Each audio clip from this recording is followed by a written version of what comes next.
Alors, c'était j'en dormais pas, j'étais dans le désespoir, euh, dans le désespoir, et à un moment, et c'est lui ou moi, là. C'était clair, parce que moi, j'étais tellement épuisée que si j'avais pas pu consentir à m'en séparer, je sais pas ce qui serait arrivé de moi. Et je l'ai pas fait, comment dire, des gens me disaient tout le temps que Michel était ici. Mon Dieu, que tu as donc du courage. Moi, je serais jamais capable. Ça me fait rire parce que c'est pas comme ça que ça se présente. Moi, je pouvais pas m'en séparer. Il y en a d'autres qui y arrivent avant moi, mais moi, j'étais pas capable. Alors, c'est le courage dans ces cas-là. Hein? C'est pas du courage. Mais je peux pas dire ça. Peut-être les autres peuvent le dire, mais le courage, je trouve que c'est pas une décision. Le courage, c'est... moi, ce que j'ai vécu, c'est que je me levais le matin et je faisais ce qu'il y avait à faire. Puis le soir, ben, elle me disait, la journée est passée, puis demain, il y en aura une autre.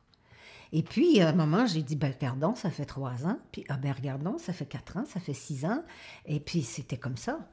Alors, ça m'a pris beaucoup plus de courage pour m'en séparer. Ça, c'est dur. C'est très, très dur. Maintenant, Michel est en hébergement depuis 6 ans. Ça va faire 6 ans dans quelques semaines.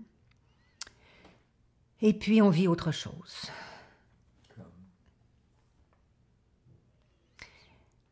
Ne plus rien attendre, jamais.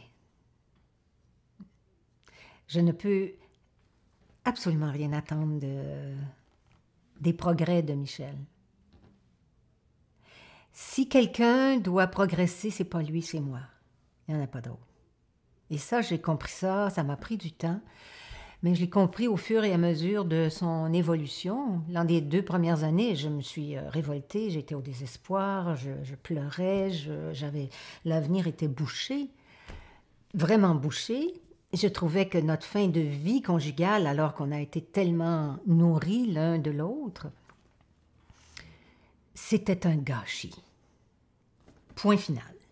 Et puis tranquillement, ben, j'ai commencé à percevoir que je pourrais peut-être changer suffisamment pour être capable de composer. Pas de bien vivre, je vivais dans le deuil, mais pour composer avec la fin de vie de Michel, la fin de notre vie conjugale. C'est pas la fin de vie pour moi,